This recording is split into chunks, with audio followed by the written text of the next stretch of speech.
きな生地でキルトを手作りして、それでキルトジャケットを作ったら、きっと素敵なものになるはず。工程が多いけど頑張ろう。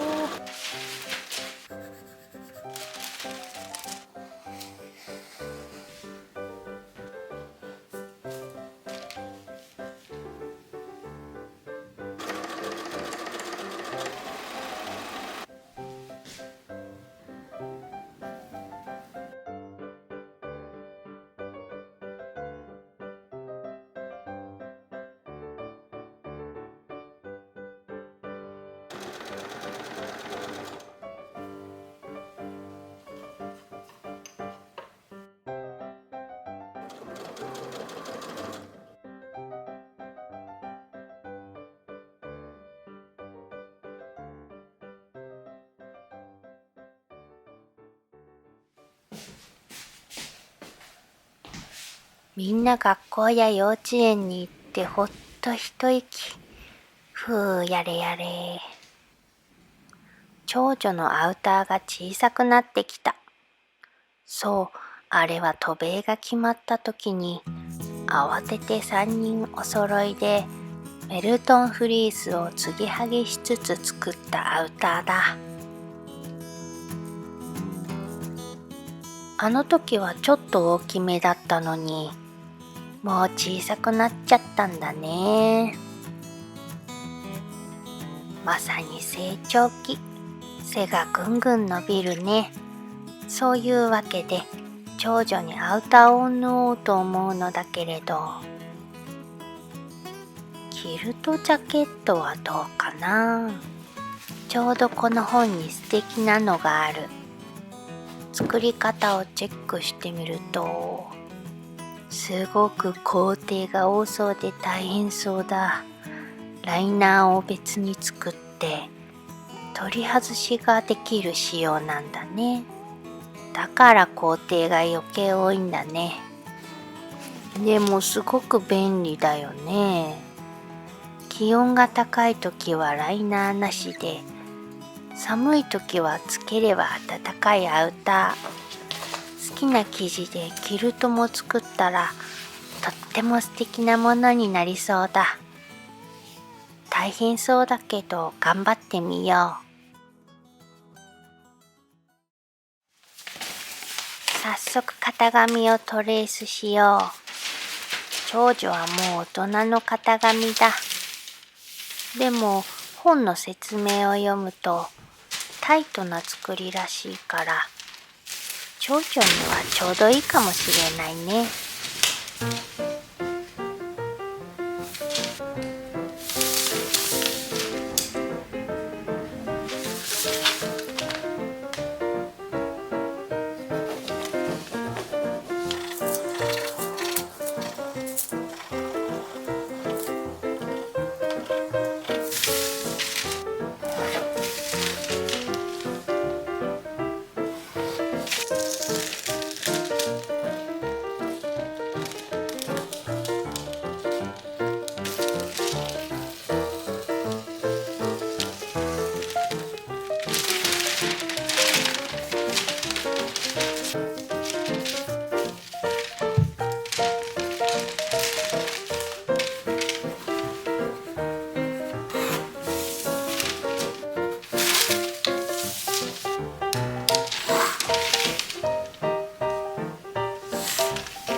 裁断していこう。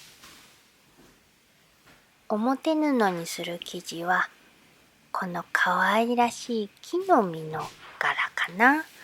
その肌触りのいいコットンの柔らかい生地。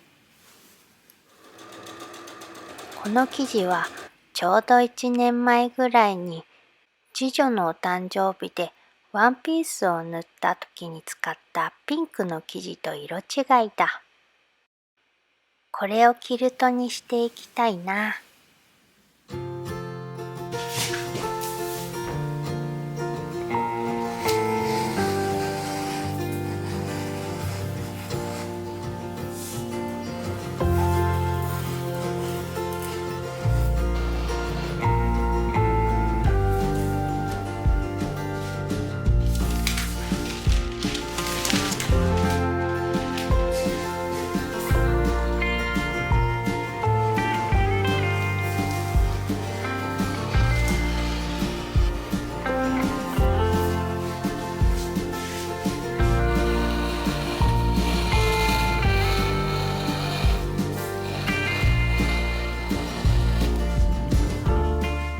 裏地にするのはこのインド面の生地。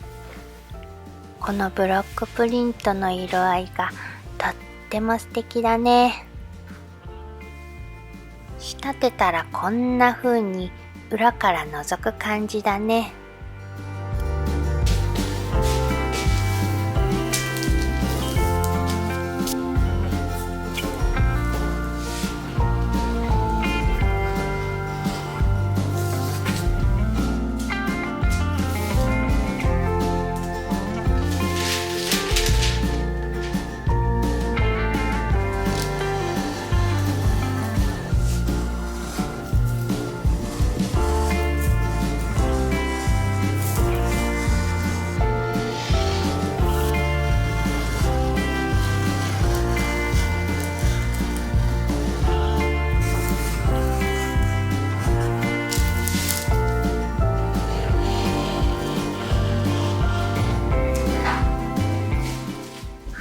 着るものが多いな。よし、次はキルトを裁断しよう。品質が良さそうなものを買った。暖かくて軽くてふかふかそうだ。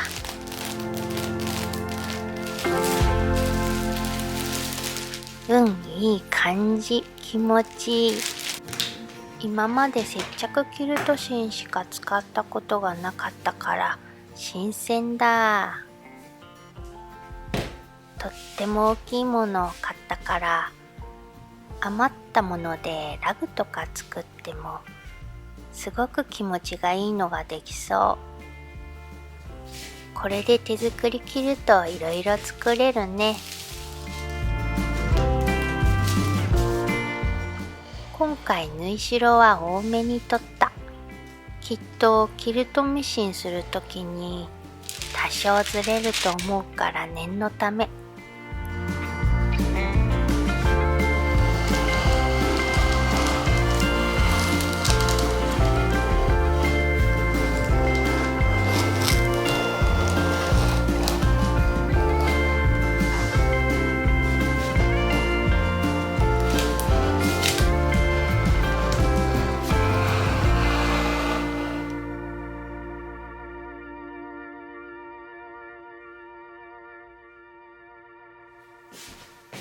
ジャケット本体は全部裁断完了。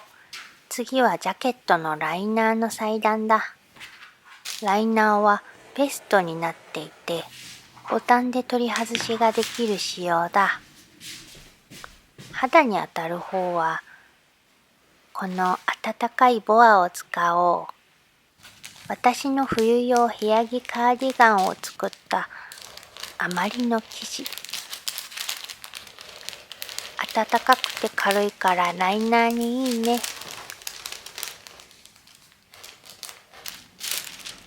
切った途端ボロボロほつれるから素早く作業して縫い合わせないと。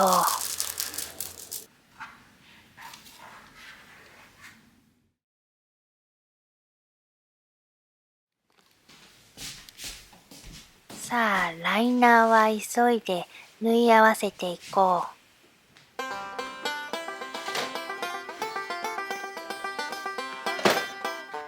う。表布と裏布を中表に合わせて、襟ぐり、袖ぐり、前端から裾に返し口を残して縫い合わせていこう。袖ぐり、襟ぐりは2センチ縫わないでおく。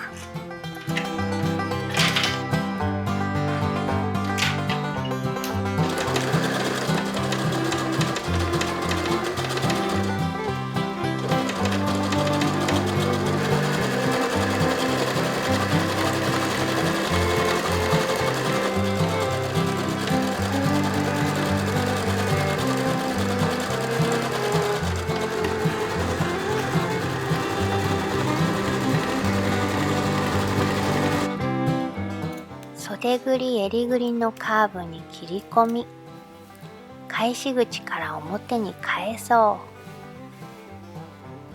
う。表に返したら、ボアの肩を中表に合わせて、表布は縫わぬようミシンで縫おう。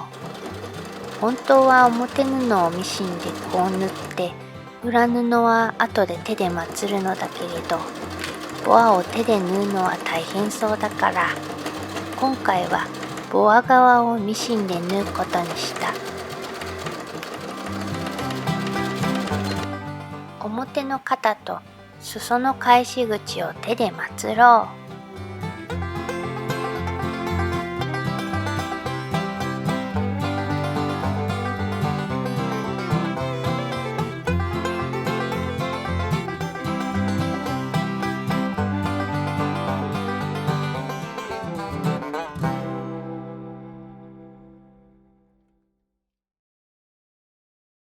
今日は七輪を買ったので、備長炭で焼き鳥をしてみよう。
昨日ライナーのパーツはできたから、今日はジャケットに取り掛かろう。まず各パーツをキルトにしていこう。裏布にキルトを重ねて、表布も重ねて、キルトミシンをかけて作ろう。キルトを初めて手作りするな。見よう見まねで進めてるけど、大丈夫かな。きっと大丈夫。よーし、とりあえず等間隔にキルトミシンをかけてみよう。本当はしつけをした方がいいのだろうけれど、パーツが多いのと大きいのとで完成がほど遠くなりそうだったから、今回は待ち針とクリップパワーでなんとか進めてみよう。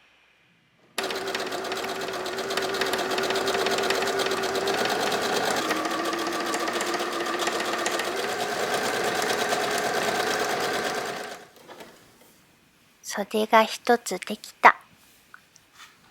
わあ、ふわふわでかわいいキルト。そんな感じで、後ろ身ごろ、前身ごろ、襟とキルトにしていこう。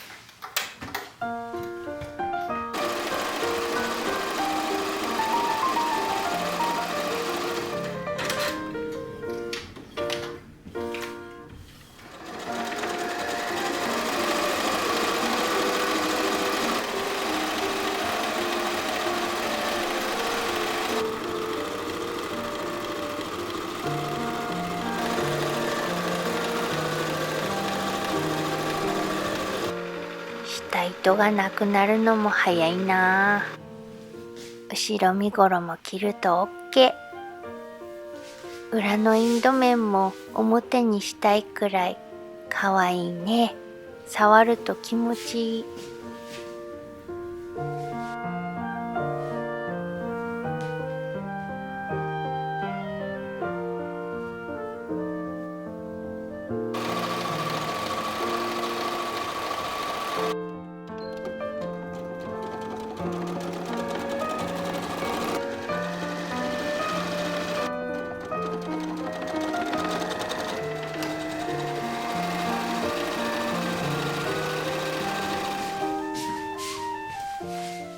襟はキルトにする前に芯を貼ろう。既製のキルト生地を使うときは、一度キルトのミシン糸をほどいて、綿を外してから芯を貼ってという工程らしい。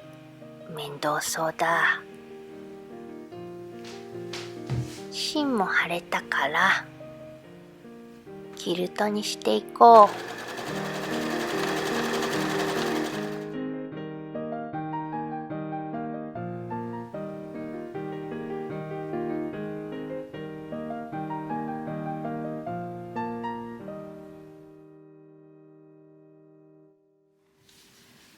やっとパーツが全部できたから、いよいよ仕立てていこう。今回は縁取り工程がたくさんある。本当はメイドラインというのを使うらしいのだけど、今回は幅広のバイアステープで代用。ポケットの上部を縁取ろう。まずは中表で縫い付けよう。メイドラインって英語だとなんて呼ぶのだろう。それがわからず見つけられなかった。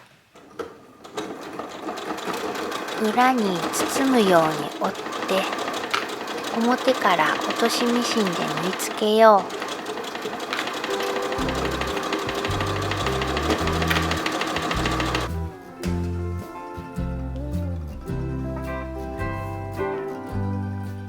ポケットを前身ごろに縫い付けるとき、こう折ったときにはみ出さないように手でまつっておこう。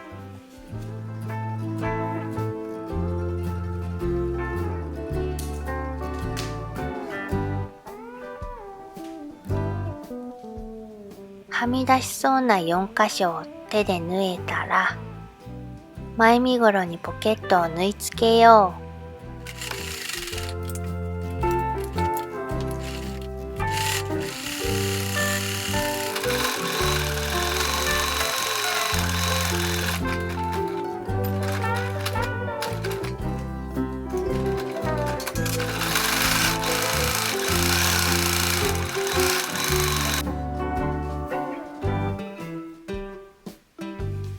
後ろスリット開きを作っていこう。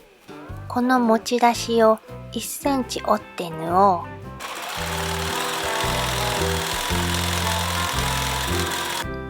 後ろ身ごろにスリットの切り込みを入れる前に、ほつれ止めと印が表でも裏でもわかるように、切り込み線の周りと空き止まりにステッチを入れていこう。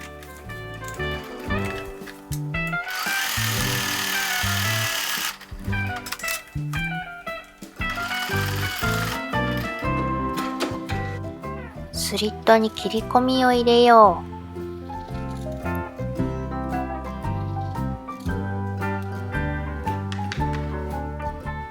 持ち出しを外表にこう当てて、端を切り込み止まりまで縫おう。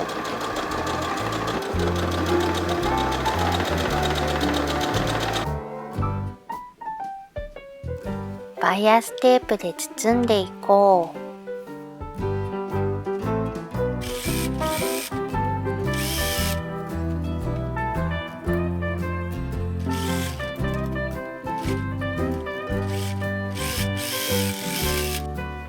端が縫い付いたら包むように折って表から落としミシンで縫おう。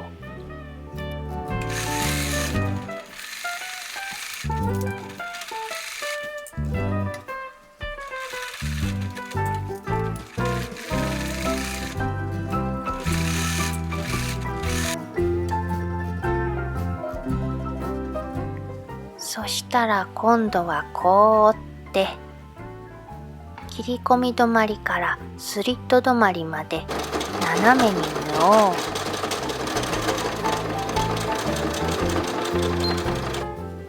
持ち出しをこう倒して身ごろに表から縫い付けよう。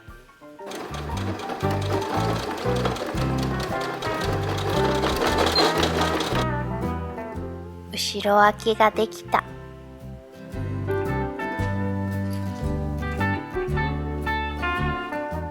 肩を縫おう。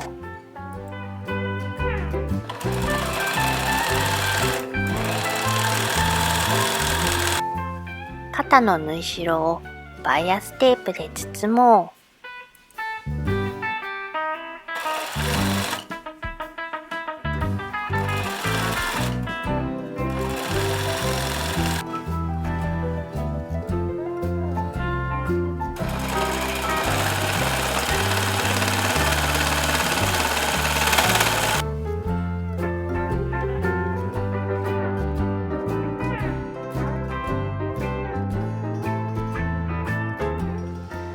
襟を身ごろに縫い付けよう。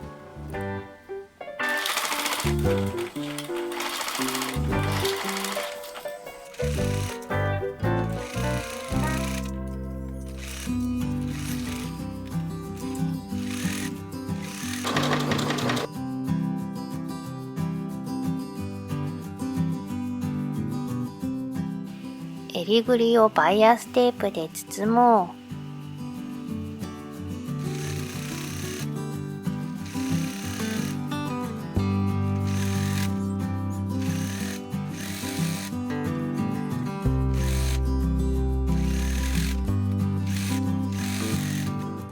今度は裏側にテープを折って表から縫おう。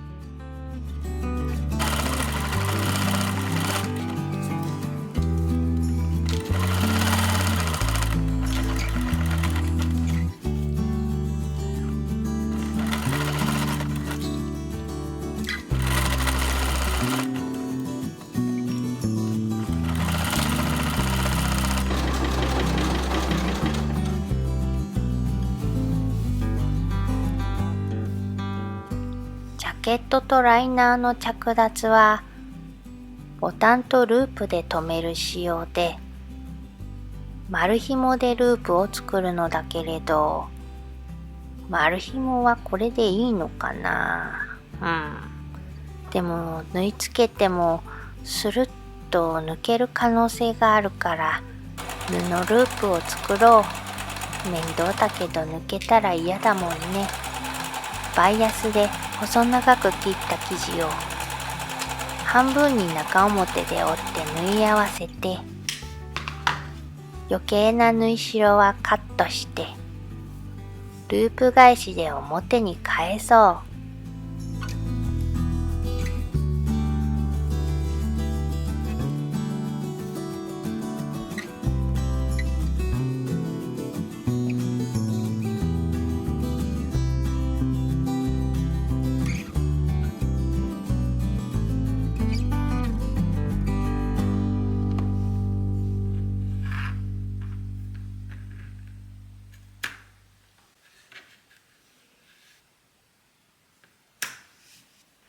よーし、ループが全部できた。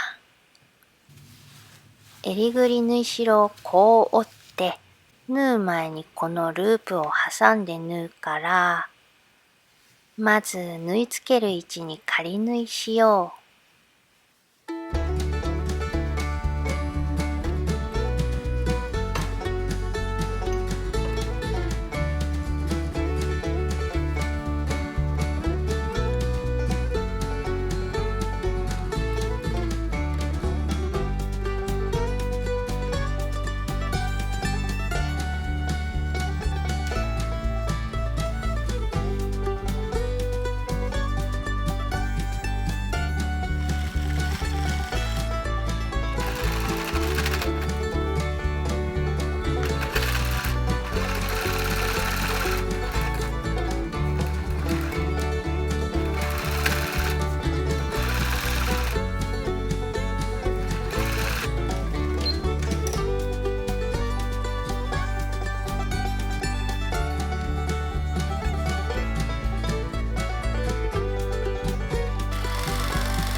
さあ今日はボタンをつけていこう。初めてロットボタンというのをつけてみる。そのためにネットでロットボタンとその工具を買った。どうやって使うんだろう。ふむふむ、なるほど。スナップボタンの付け方に似てるね。でもそれより金具の取り替えが頻繁だね。よし、やってみよう。スナップボタンもそうだけど、失敗すると取り返しがつかないから慎重にやらねば。いいや。でもロットボタンってなんか素敵だな。スナップボタンより高級感があるね。なんとかロットボタンはついた。あとは最後のボタン付け。14個。これで取り外しができるからね。頑張ろう。ライナーとしてつけないときは、ベストで着てもいいように、控えめなボタンにしておこう。